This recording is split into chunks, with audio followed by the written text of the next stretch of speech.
Hi, I'm John Green. This is Crash Course World History, and today we're going to do some legitimate comp civ for those of you into that kind of thing. Stan, I can't help but feel that we have perhaps too many globes. That's better. Today we're going to learn about the horrible totalitarian Persians and the saintly democracy-loving Greeks. But of course, we already know this story. There were some wars in which no one wore any shirts and everyone was reasonably fit. The Persians were bad. The Greeks were good. Socrates and Plato are awesome. The Persians didn't even philosophize. The West is the best. Go team! Yeah, well, no.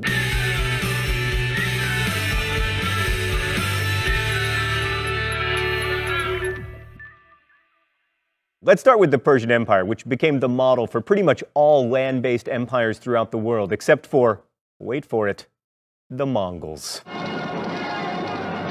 Much of what we know about the Persians and their empire comes from an outsider writing about them, which is something we now call history. And one of the first true historians was Herodotus, whose famous book, The Persian Wars, talks about the Persians quite a bit. Now, the fact that Herodotus was Greek is important because it introduces us to the idea of historical bias, but more on that in a second. So the Persian Achaemenid dynasty, Achaemenid? Hold on.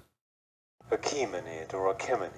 They're both right? I was right twice? Right, so the Persian Achaemenid or Achaemenid dynasty was founded in 539 BCE by King Cyrus the Great. Cyrus took his nomadic warriors and conquered most of Mesopotamia, including the Babylonians, which ended a sad period in Jewish history called the Babylonian exile, thus ensuring that Cyrus got great press in the Bible. But his son Darius I was even greater. He extended Persian control east to our old friend the Indus Valley, west to our new friend Egypt, and north to Crash Course newcomer Anatolia. By the way, there were Greeks in Anatolia called Ionian Greeks who will become relevant shortly. So even if you weren't Persian, the Persian Empire was pretty dreamy. For one thing, the Persians ruled with a light touch, like conquered kingdoms were allowed to keep their kings and their elites as long as they pledged allegiance to the Persian king and paid taxes, which is why the Persian king was known as the King of Kings. Plus, taxes weren't too high, and the Persians improved infrastructure with better roads, and they had this Pony Express-like mail service of which Herodotus said, "They are stayed neither by snow, nor rain, nor heat, nor darkness, from accomplishing their appointed course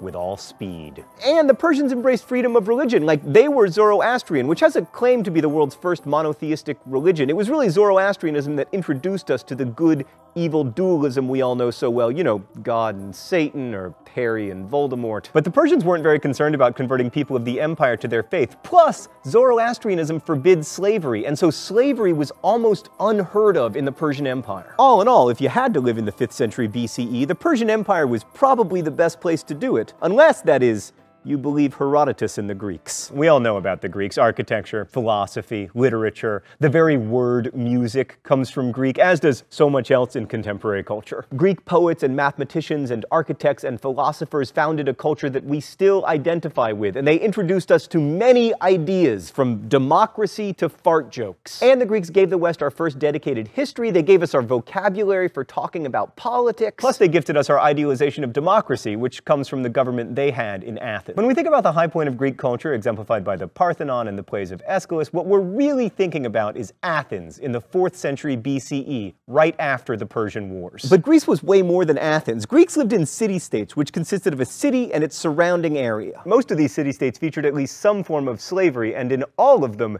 citizenship was limited to males. Sorry, ladies. Also, each of these city-states had its own form of government, ranging from very democratic, unless you were a woman or a slave, to completely dictatorial. And the people who lived in these cities considered themselves citizens of that city, not of anything that would ever be called Greece.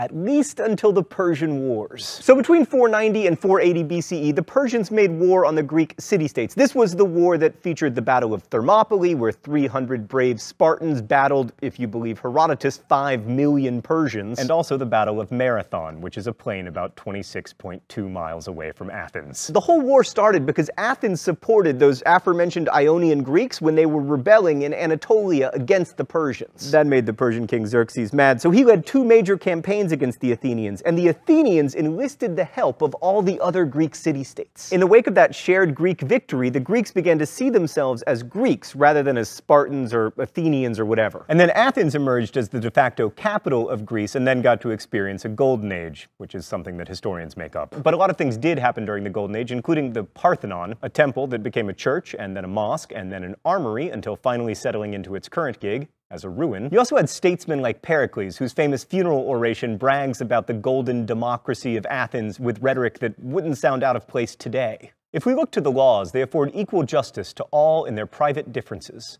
If a man is able to serve the state, he is not hindered by the obscurity of his condition. And when you combine that high-minded rhetoric with the undeniable power and beauty of the art and philosophy that was created in ancient Athens, it's not hard to see it as the foundation of Western civilization. And if you buy into this, you have to be glad that the Greeks won the Persian Wars. But even if you put aside the slavery and other injustices in Greek society, there's still trouble. Pericles' funeral oration comes from a later war, the Peloponnesian War, which was a 30-year conflict between the Athenians and the Spartans. The Spartans did not embrace democracy, but instead embraced a kingship that functioned only because of a huge class of brutally mistreated slaves. But to be clear, the war was not about Athens trying to get Sparta to embrace democratic reform. Wars rarely are. It was about resources and power, and the Athenians were hardly saintly in all of this, as evidenced by the famous Melian dialogue. Let's go to the thought bubble. So in one of the most famous passages of Thucydides' history of the Peloponnesian War, the Athenians sailed to the island of Melos, a Spartan colony, and demanded that the Melians submit to Athenian rule. The Melians pointed out that they'd never actually fought with the Spartans, and were like, listen, if it's all the same to you, we'd like to go Switzerland on this one, except of course they didn't say that because there was no Switzerland, to which the Athenians responded,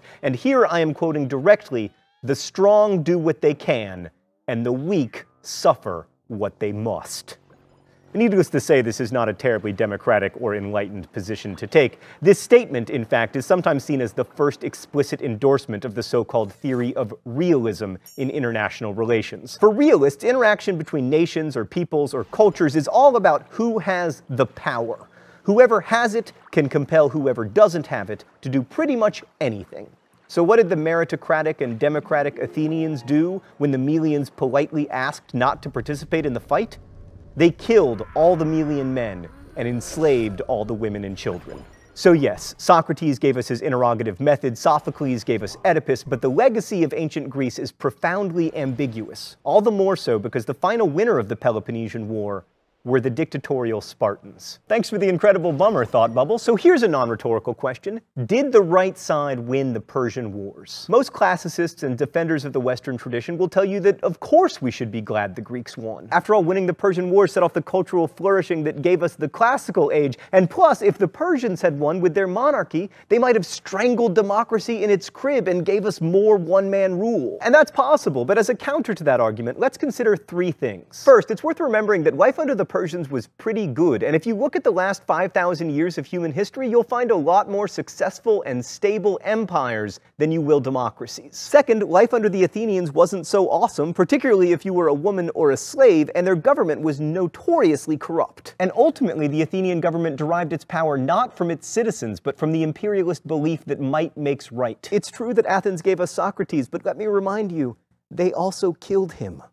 Well, I mean, they forced him to commit suicide. Whatever, Herodotus, you're not the only one here who can engage in historical bias. And lastly, under Persian rule, the Greeks might have avoided the Peloponnesian War, which ended up weakening the Greek city-states so much that Alexander, coming soon, the Great's father, was able to conquer all of them, and then there were a bunch of bloody wars with the Persians, and all kinds of horrible things, and Greece wouldn't glimpse democracy again for 2 millennia, all of which might have been avoided if they had just let themselves get beaten by the Persians. All of which forces us to return to the core question of human history. What's the point of being alive?